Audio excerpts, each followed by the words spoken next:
Hi, I am Assistant Professor Dana Anthony Dorado. This mid-year, the School of Library and Information Studies is offering LAS 198, a course on digital scholarship.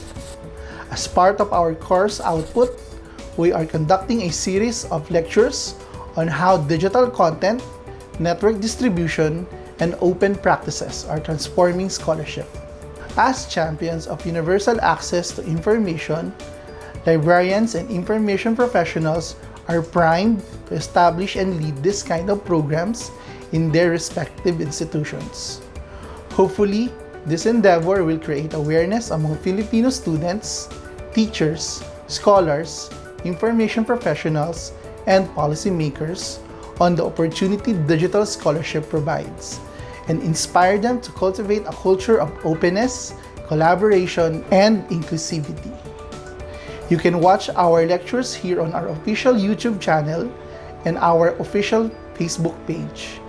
We want to thank the Open University's Open Learn platform for providing the materials that we use in our class. Thank you, and we hope that you can be part of our advocacy.